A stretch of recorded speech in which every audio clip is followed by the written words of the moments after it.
So Tricia, hello. I am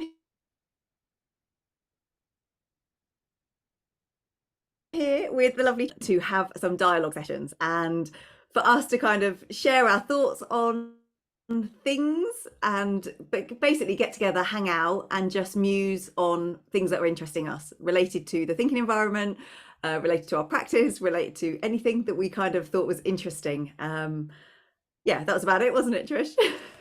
Yes, yeah, thank you. So lovely to be doing this with you, and we've talked about it for a while, so it's good to be getting started. And I'm Tricia, and also like you, a member of the faculty, Thinking Environment faculty. So yeah, and I think that this is one of the things that we do love to do, isn't it? To have time to think on the work that we do, and unpack it together. So I'm really looking forward to this and what might come of it.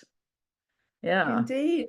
So what I thought we would, or what we kind of agreed we would do in this session, Trish, was because what we really want to think about is like is actually have a dialogue, like for us to think together about things that are important. But before we kind of chose a different subject, something for us, we really wanted to kind of think about dialogue as a thing, as an application of the components of the thinking environment.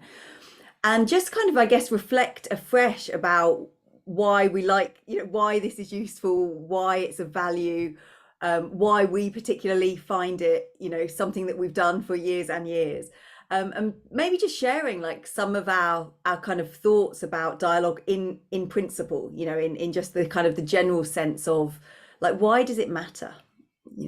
So maybe we just start there and then we can, we'll just kind of muse. So what do you think, Trish? Well, I mean, I think why dialogue in a thinking environment matters particularly is because so often I think what people are calling dialogue or conversation, put it like that, because they probably don't think of it as dialogue. They think of it as having a conversation. I think so often what's happening when people are having a conversation is that they are broadcasting at each other. There's a sort of a one person with their particular perspective on whatever the topic is, and another person with their perspective on whatever the topic is, and they're broadcasting those perspectives at each other. And of course, what we know from our work in the thinking environment is that there's a particular way in which we can listen to each other, which if we listen to each other in that way, what we're doing is helping the person that we're listening to generate where they're going in their thinking. And so if you apply that to dialogue, then what you get, dialogue in a thinking environment, then what you get is two people helping each other to generate their best thinking, and they're doing it together and they're doing it on a shared topic. So the quality, I think, of what happens in a thinking environment dialogue is very different to what happens in conversation. Yeah, that's why I think it matters. I think it matters because it has a huge impact on the quality of the thinking that happens, and it has a huge impact on the quality of the results from the conversation, what people get from it. I've got this hysterical thing happening in the background, which is the kittens and a paper that they've discovered. I'm just going to remove the piece of paper because otherwise we're going to have this mad, it's going to sound like there's a mad person unpacking a present behind me. Give me a second. Okay, you go. It also means that I can switch lights on as well because it's getting a bit gloomy over here. Right, I'm back. Yeah, and as you were talking, Tricia, what it's made me really kind of reflect on is how few conversations are generative. So whilst they might be informative, or whilst they might be valuable in some ways, but then they're very rarely generating new ideas. They're very rarely creating an environment where new things can emerge. I think often in conversations that it's like I already know what I'm going to say, and I'm just kind of not waiting for an opportunity to say that, but it's like it's done. It's already in my head, and this is what I'm going to say, and you're saying something, and I'm then going to say something. And I think what I've really discovered in like really good thinking environment dialogue is that actually I've got no idea what is going to come up. You know, there's something that is so emergent in it that if I'm willing to let go of what I think I know, something that I haven't thought of yet is going to come up, because it's almost like your thought then generates a thought in me, but I wouldn't have been able to generate that thought unless you were there with your thought. But and it just feels so different to normal conversation for me. What about you? I think you're hitting on something that's so important, because I think it's very difficult to let go, isn't it? It's very difficult to let go of knowing what you're going to say next. It's very difficult to let go of preparing. I mean, I think preparing is a lifelong habit that we've all been induced into by the educational system that we've been through, knowing what the right answer is and having it on the ready for when you're asked for it, as being, you know, like that's the point, you know. And let me just get rid of this, because I ought to actually yeah, let me just get rid of that as well. So this thing that you're talking about, which is, because I've always thought that dialogue, when two people are in dialogue and it is generative, as you said, it's as if there's a third person that enters the space, and the third person is the combination of the idea generation that's happening between the two people's thinking. It's almost like a third entity arrives in the space. There's you, there's me, and there's the dialogue. And the dialogue takes on a life of its own. But for that to happen, for it to take on its life, whatever its life is, whatever is wanting to emerge, for that to happen, you and I both need to let go of knowing what we're going to say next. Not, you know, and that's difficult. It's hard because our brains are so trained to be ready with something, aren't they? I mean, what do you think? I think what it was making me think about is so often in a, you know, thinking environment, we're talking about independent thinking, aren't we? Like, how do we create the conditions for us to do really good thinking on our own? And there's something for me about dialogue which requires us, or I guess invites us into this third space, I suppose, or what you were talking about, of actually, what if we're in a space of interdependence? You know, so it's like, it's not taking away from my independent thinking, and it's not taking away from your independent thinking, but it's acknowledging that in the relationship between the two of us, there's something not better or worse, but like something else that couldn't be there if either one of us wasn't there. And it is almost magical, because I know, like, I've been in dialogue with you before, and like even now I'm like, well, I didn't know I was just going to think that. You know, there was, you know, it might have been a weaving of something I've maybe thought about, but it's in relationship to what you're saying that then something else emerges that I didn't know was going to emerge. And I'm like, that's just clever. Because if you'd said to me this today, like, so write down what you want to talk about, like write about all the points you want to make in a little video with me on dialogue, I'm not sure I would have said that. Because yeah. And there's also something that requires, you know, for that to happen, we do need ease and a sense of equality and a sense of encouragement and that sense of attention. You know, like, am I, like, I'm genuinely really interested in what you're going to say, and I would never have any idea what you're going to say next, you know. And I think so there's something about that. I can almost feel myself, like, as I'm moving, it's like like a willingness to kind of enter in with just interest for what you're going to say, what's going to emerge, that feels different, very different to other applications that we use. What do you think? So your original question that got us onto this track was why, you know, why does it matter? And I'm kind of circling back round to that again, with us having said everything that we've just said to one another. So why does that matter? And I don't know the answer to that question like I know the answer to it. And that's another thing, isn't it? It's like the not knowing aspect, the not needing to know, the not having the right answer aspect, which is also part of what we're letting go of. But what I'm wondering now, as we think about this together, and as I'm having this experience that we're talking about, it's kind of holographic, isn't it? It's like we're talking about it and we're having the experience at the same time.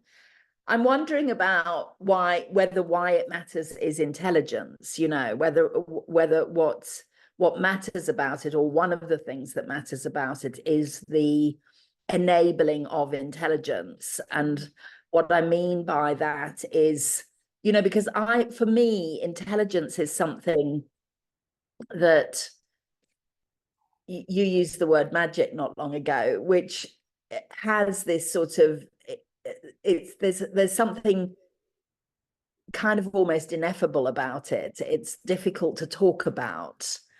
It's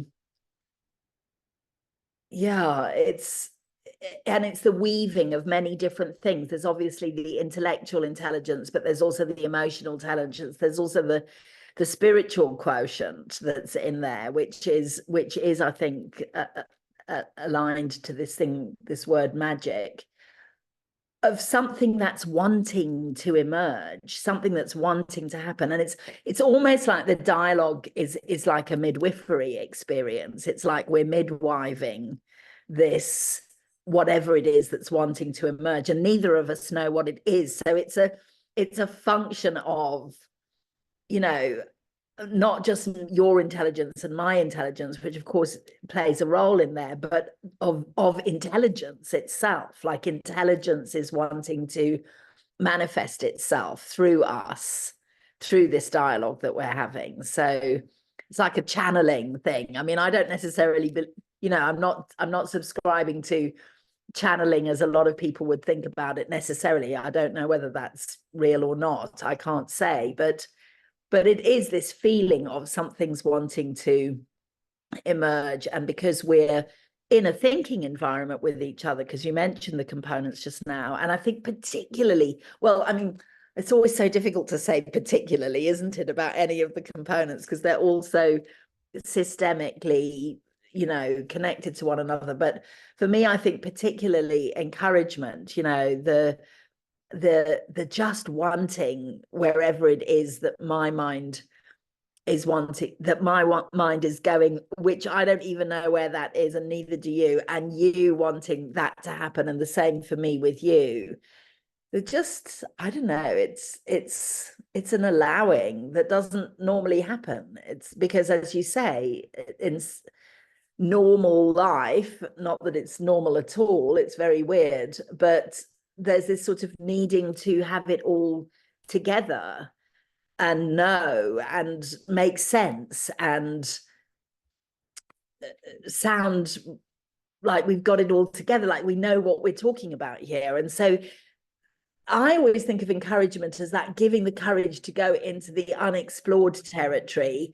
It's messy in there because you don't know yet what's going to come out of your mouth, but it's like having the courage to go there and know that the other person is staying interested, and they're kind of midwiving along with you, and who knows what's going to happen next in this. And I don't know if what I'm saying is making any sense now, but that's what it gave rise to for me. What do you think?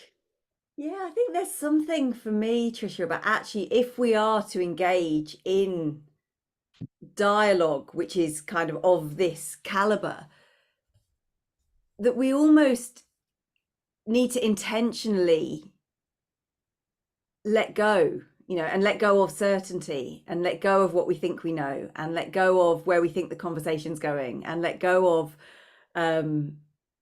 judgment, and so but it almost to me feels intentional, so, and it does feel a little bit like you kind of step into the space, don't you, and it's like, whew, we've got no idea what will emerge, and that's exciting, that exploration and that discovery is exciting rather than threatening, or rather than belittling, or rather than being judged, and that's why I think the components are so present. Because if at any point I think now I'm going to say something that you're going to judge, or you're going to say, well, that's ridiculous, or you're going to have a response to something that I say. You know, it's like that will completely close down that willingness to be vulnerable and that willingness to not know. And so I think, you know, you could look at the mechanics of dialogue and go, well, you have a go and I have a go, and we, you know, and it's what enables this space to be a space of thinking for me is the presence of those components. So knowing I'm not going to be interrupted, knowing that you're interested, knowing that you're encouraging me, knowing that you value my different perspectives. And I think that's, you know, it's like, that's so important, because otherwise I'm going to hold on to certainty. And as you say, I'm going to perform, I'm going to hold on to what I know. And then that third entity, which you speak about, so what is that there's no room for it, because I'm not open, I'm not receptive, I'm not going to allow that. Yeah. I'm so glad you've mentioned the word performance, because I think that that's, you know, it's such an eradicator, isn't it, of where we're going next. The minute it becomes you know, and there's so much of it about in human interaction. There's so much needing to look good, needing to know the right answer, needing to get it right. You know, there's so much of that, and it is such an inhibitor of this. You know, so the analogy that's just come into my mind now is if you plant a seed in the soil and then you're waiting for it to grow, and every 30 seconds you dig it up to find out what's happening because it's not emerged yet from the soil. It doesn't stand a chance. And I think that there's something about that controlling, trying to control the outcome, that enters into the picture with performance and with performance anxiety and with that fear that we can have of whether or not the other person is staying interested. And I think the other thing that you said, which is aligned to this, is what if I'm saying something that you don't quite understand? I mean, that's the other thing that's such a differentiator in thinking environment work, isn't it? That we learn how to skate smoothly over those places where we don't necessarily understand each other, because those can become such a break on where we're going next in a dialogue. Is if the minute you say something that I don't quite understand, or my second stream of attention is going, well, did she mean this or did she mean that? If I get hooked into that, then the whole thing gets hijacked by that need for understanding. Where, I mean, I just love the fact that in the thinking environment we've distinguished listening to ignite as being distinct from listening to understand, which is a beautiful thing to do, to listen to understand, and it's deeply needed a lot of the time. But it's just tricky, isn't it? Because there can be points in a dialogue where you don't really quite understand what the other person's saying or where they're going. And if you get hooked in on that as the listener, then it immediately places a constriction or a contraction on what's wanting to emerge. Yeah. What do you think? Yeah, so there was something, so there was something you said a little bit before, and I'll come back to the second point, was that I think sometimes people struggle with dialogue because of, so people can understand pairs, you know, because it's like, it's a structure and you have a go and it's really distinct and I'm listening to ignite and it's really clear what the parameters of that are. And I definitely see it, especially maybe in people that might have done a course, so they've had some exposure to a thinking environment, and then they come back and there's almost a sense that like there's a purity to the thinking partnership session, or there's a purity to the pairs, and dialogue in some way isn't quite as pure, it's not quite as good. And so if we're engaging in dialogue, we're somehow not being true to a thinking environment.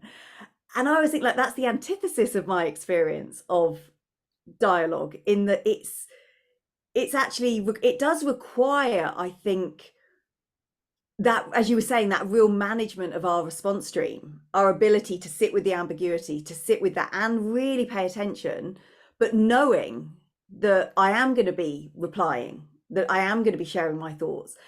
And I think that tension could almost be a barrier to people. And so what it ends up looking like is, well, you have a go, and then I'm going to have a go, and you're going to have a go. And so it looks like stunted pairs. You know, and especially maybe in coaches, there's this real reluctance to engage in dialogue because I'm therefore I might be in it, you know, I might be inputting, you know, and I'd just be really interested in like what your experience of that is. Like, how have you? Yeah, what do you think of that? So, I mean, I think dialogue in a thinking environment is probably one of the highest pinnacles of thinking environment skill. I really do. Because essentially what we're doing, this is how I think of it, what we're doing with dialogue is we're importing generative attention into the world of exchange. And the world of exchange is, by definition, constituted by listening to reply. So the analogy that I always have for dialogue is we're like salmon now. We're swimming upstream because the default in the world of exchange is to listen to reply. And in good thinking environment dialogue, we're not. We're not listening to reply. We're listening to ignite, and we're going to reply. So it's like trapeze artistry work, or, you know, high wire work. That's what we're doing. We're doing really extraordinary work in order to produce good dialogue in a thinking environment, because we're not slipping into that listening to reply. We're catching it all the time, because of course anything that I might say at any point ignites an idea for you, and then what you have to do is let it go. You know, and so that is, I mean, I think actually a high wire is a good analogy, isn't it? It's like that moment where you just have to kind of like dance with it, you know, because your response stream is triggered, and then you've got to let it go in order to stay, you know, offering generative attention to me. So I can understand why, to begin with, it feels very challenging for people. And I think actually it's interesting the point that you've raised, Sophie, because I think this is why we've got to practice thinking pairs, and we've got to practice generative attention. We've got to get really, really good at generative attention in order to be good at thinking environment dialogue, because that's muscle building. The thinking pairs is your muscle building. Your thinking sessions are your muscle building, so that you can be in the world of exchange thinking, which is the one that we're in all day, every day, the one in which life happens. It doesn't happen in the world of fully independent thinking. It happens in the world of exchange, life. How are we going to generate a thinking environment in the world of exchange is through dialogue. That's where it's happening. And so for me, it's really just, suddenly I feel like we've got to the why. We've finally, it's like we've got there, yay. What do you think? Oh, we could talk about this for hours. I think I love that image of like the current. Because I think there is something about the pull, the current, is very strong to, you know, even with the practice of pairs. As soon as we engage in something that looks like normal conversation, we've got like an entire lineage, an entire culture that says, well, I've just finished your sentence for you, or oh, I'll just jump in, or oh, I've got a thought and I've got to say it straight away. And so I think there is something about really, you know, as you say, it's like I notice it. My response stream is much more pronounced. And when I talk about my response stream, that's like all my little thought bubbles, all my thoughts, you know, that are happening. And it's almost in service to the dialogue that we go, yeah, that's okay, you know, and I come back. And that image of the salmon, you know, but what I think it allows for is that almost like in really good dialogue, like I leap, you know, it's like there's a leap that takes place that just doesn't feel possible. You know, like if I'm just on my own, it's like I can get so far, but and I wonder like why I like that image is it's like there's something about your energy or the other person's energy that allows that propulsion but not with force, not with, it's just like, oh yeah, this feels, and you know, as we're talking, it's just making me really appreciate how rare this is, like how rare it is to be able to sit and not know what you're going to say and not have a point I'm trying to get to, but with you actually in still being interested, rather than be like, oh, can you just get to the point? You know. And so there is like, imagine a world where people could engage in really strong dialogue, where they didn't need to agree with each other, where there was the safety to be honest. Like, imagine that for children or for business leaders. You know, how often are people given the time and space to clarify their own thoughts with someone else? It's, yeah, so rare. Oh. So final thoughts on the why, and then maybe we should talk about how and what. Well, I mean, one of the things that I've always wanted to do, and funnily enough, Krina and I were talking about this just the other day, and Candice and I used to talk about this a lot when we first created Braveheart back in 2010 or whatever it was, 2010, is, you know, imagine what would happen if we were to get all the organizations, or even just a percentage of the organizations that are working on, let's say, for example, climate change or gender-based violence or hunger or whatever, you know, you name it, pick a topic that matters and that is vital for the future of the human race and the planet, and got all of those people together in a room and assisted them to be able to be in dialogue with each other, what might happen, you know? Because I think that there are so many extraordinary people doing extraordinary work, but they're all doing it in little silos. So imagine what would happen if we could open that up to thinking environment dialogue, what ideas would be generated, what possible solutions, what ways forward, what the relationships, the quality of relationships that would be built. And yeah, just, you know, the connections, because that's what it's like, actually, isn't it? It's like connections. That's what's happening here. I mean, inside your brain, there's all these connections firing, and inside my brain, there's all these connections firing. And now between us, those connections are firing. So yeah. And I love, like, when you were saying that, I could just imagine people like, well, oh, we don't have time. Like, we haven't got time for this, you know. And I'm like, and actually, in really good dialogue, it's like a time magnifier. You know, there's something, it takes less time when you're in an environment where you get to finish your sentence, when you get to hear, when you know, really get to explore ideas, but without that kind of adrenaline and without the stress and without the kind of the urgency that we normally have in a room of, when as soon as you've got 3 or 4 people in a room, you know, if you multiply that up, it's like there's this sense of urgency, and then that causes interruption, and then that, and it's like all of that time that's then wasted on misunderstandings or miscommunications, let alone fresh ideas. You know, so I think there's something about, like, actually really seeing dialogue as, like, it makes time, because then the decisions, I just think it's, yeah, there's something about, it's a creative space for me. I think that's it. It creates time, it creates space, it creates understanding, creates ideas. Yeah. So yeah, it definitely matters. No wonder we like it so much. So I suppose if somebody was watching this and maybe they know a little bit about the thinking environment, or they think, oh yeah, that sounds great.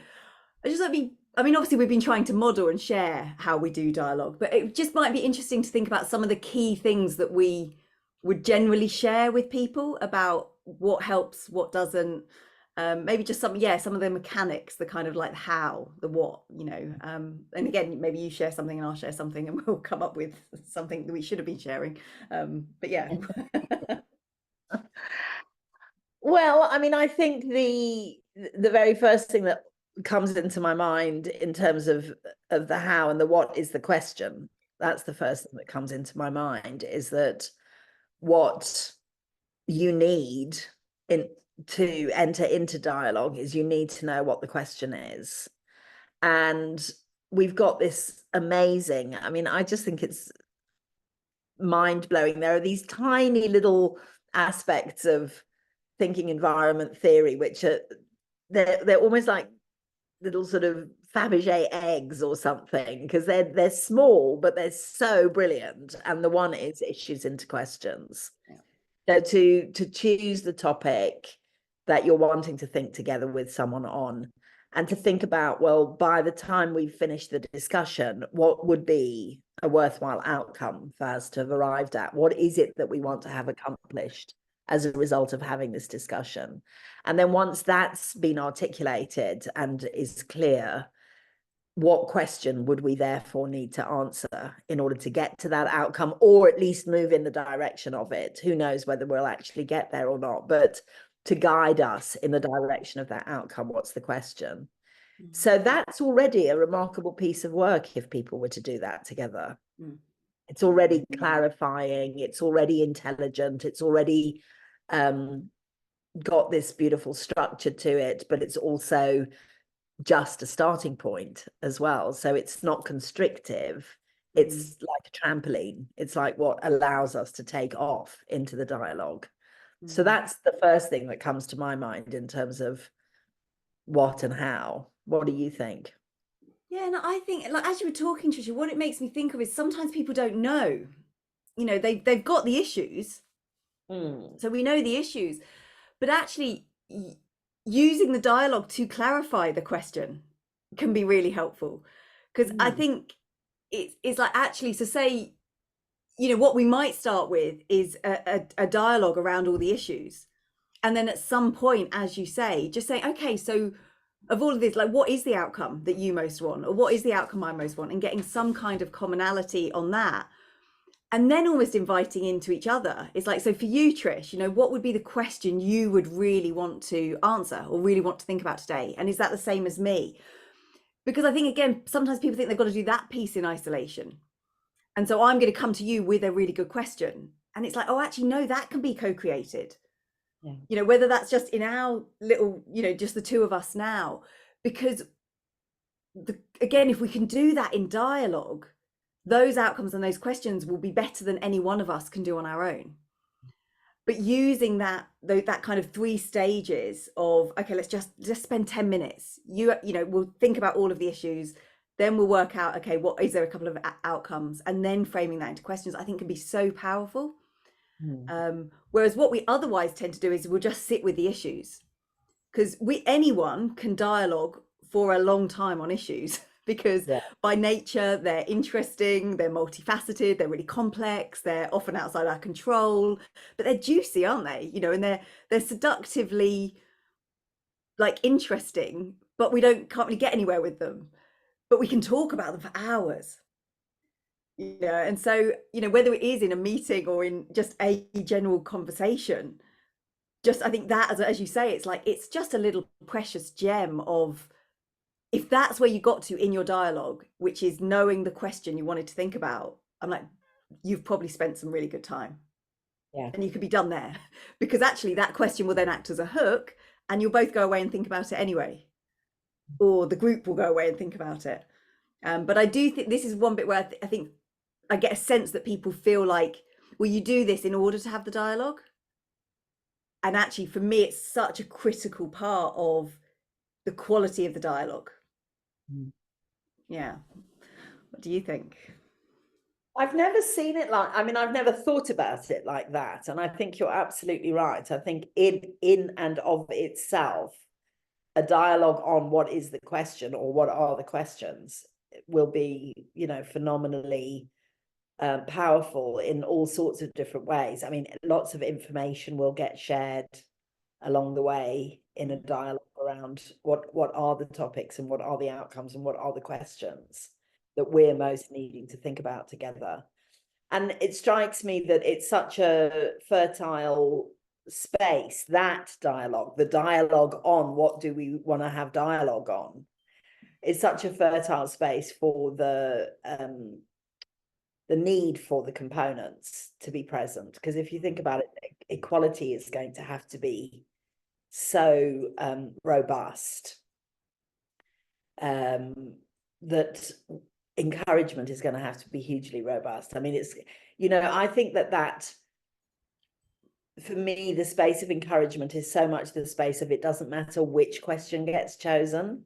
It doesn't matter whose question gets chosen. What matters is that the question that is going to most move us forward together is going to emerge, and who it emerges, whose mouth it emerges from is not the point here.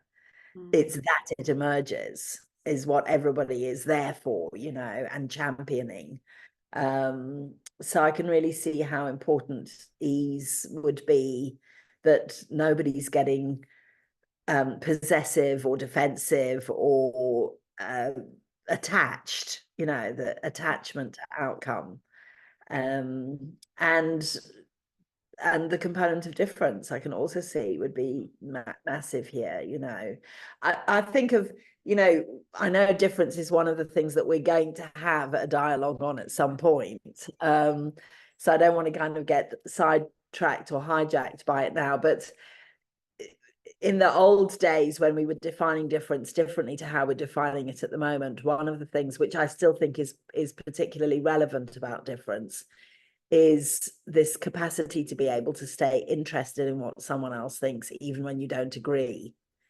And I think that would be so important in a dialogue about, what do we need a dialogue about? What are the things that matter most? Because people are going to have different points of view about that. And our willingness to be able to stay interested in those different points of view and not get hijacked by the assumptions that we make about each other at that point, in terms of, so-and-so's idea is winning, and so-and-so's idea always wins because so-and-so is the favorite, or whatever might start to get triggered or activated. I'm just thinking about teams having this dialogue with each other. What are the things that we most need to think about together? So powerful. I mean, can you imagine what it would be like to be in an organization where this is a topic of conversation? What are the things that we most need to think about together, and what are the outcomes we want to accomplish, and what are the questions that are going to get us there? And okay, great, now let's have a dialogue on that. What do you think? Well, I think that's one of the challenges, Tricia, when we're not honest and open and we share this. What happens is we end up all being on cross purposes. So I think I'm in dialogue with you about a particular issue and a particular outcome, and I've got a particular question, and you're answering a different question about a different issue and a different outcome. And so we all feel at the very, the ground on which we're standing is inherently unstable, because we haven't done the work to understand actually what is most important to you and what are you most interested in thinking about. And there was something that you said there that made me think about, like, it's very hard, I think, to engage in this kind of dialogue when we don't care. I think we've got to be interested. We've got to bring that kind of energy of willingness, and so could I engage on, I could engage in a dialogue, but would I really be being in it if I wasn't in? And so I think there's also something for me about that, is that, like, good dialogue, it's not, and we often say it, like, it's not us talking at each other, it's us thinking together. And I've got to be willing to think, and I've got to be willing to think afresh. And so I think there is that about, am I actually interested in this question, enough to really engage in the uncertainty. And when you were talking, I think you mentioned equality. I think that's I always remember the very first time on a thinking environment course, I did a dialogue practice, and we were given 15 minutes, and the other lady didn't stop for the 15 minutes. And I can really remember after about, I think I was pretty good at giving attention for about 7 or 8 minutes. And then I sort of realized she wasn't going to stop. And it was unbelievable. Like, if you'd read my internal dialogue, was like, it kind of moved from being slightly interested and then disinterested to being quite hostile by the end, because there was something about, because there is this, you know, we've got to be willing to give our turn up, you know, because you're not going to interrupt me. Like I could keep going and you're not going to interrupt me, because that's the framework we work in. And so there is something about, we have to take responsibility for the equality of our turn, and not just the amount of time we're taking up, but if we've given too much information, it's not going to allow the other person to generate a thought on the basis of that, because they might have had 3 or 4 thoughts. And so there's something about that equality of giving and receiving attention that also makes this work. Yeah. What do you think? I mean, that's got to be one of the most radical things about dialogue in a thinking environment, is that the person that's taking the turn is the keeper of equality. Yeah. And that is just like, that's like turning everything that we know on its head, isn't it? Because normally the way it goes in conversation, like, I mean, imagine a meeting, it's like, oh, finally I've got the floor, now it's my turn, you know, and it's like, and I am not giving this up for anything, because everybody else has had their turn and now it's my turn. So to be cognizant whilst you're taking your turn, that for the sake of the dialogue, you need to be mindful that your turn has to come to an end, and you have to be paying attention whilst you're thinking to, when is it time for this to come to an end, for the sake of the dialogue and for the sake of the other minds that are, you know, involved in this. It's just delicious. That I love that. What do you think? Oh, I think we need to finish, because otherwise we will go on and on. I'm just thinking if there's anything else.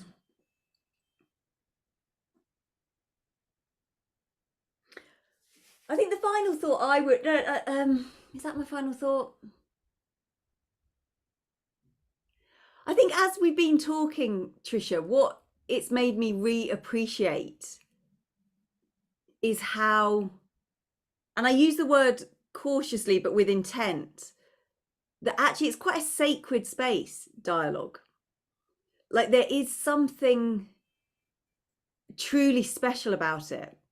And I think that's why we wanted to start with this, isn't it? Because for me, there's something about really encouraging people to be willing to step into this space with all of the uncertainty and with all of the skill required, and with all, and to practice it. Because I think the benefits of this kind of practice and this kind of dialogue have got the potential not just to be kind of life-changing for us as individuals, but for our organizations and for our families and for our communities. And if we've got to get good at it, we've got to be able to have the skill of being able to engage in this kind of dialogue if we want things to change. Because as you say, it's in this world of exchange, in co-creation, that the new possibilities are going to emerge.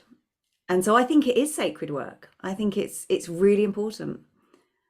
So that is my final word. What is yours, dear Trisha? I love what you've said there, and the word that it spawned for me was honoring. You know, it's deeply honoring. It's honoring of you, it's honoring of me, it's honoring of we, you know. I think that's part of Daniel Siegel's work, isn't it? The we, MWE, the me and the we. Yeah, it's honoring of mind. It's treating this incredible capacity that we have to think for ourselves and to think together. It's treating that with the honor and you know, the word respect comes up. It's so overused and so misunderstood, but really it's that, isn't it? It's like, wow, this is something to be cherished and cared for and nurtured and looked after and treated with that kind of respect and honor that it deserves. So yeah, I think so. Thank you. Thank you. Is there anything more that you think or feel or want to say before we close? I want to say I feel like we're off to a good start. Oh, well, I would love to appreciate you, Trisha, and equality. I am going to appreciate today your wisdom. You're like a wisdom keeper. So yes, that's what I'd like to appreciate. Thank you. You were the first person to introduce the word generative into our dialogue today. And I think that's what you are a keeper of generation, you know, the art, the skill, the purpose and intent of living a generative life in everything that you do. And I know that's true of the way that you parent. It's true of the way that you are a friend and a colleague for me. So thank you for how generative you are. Thank you, Trisha. Thank you. And thank you for watching.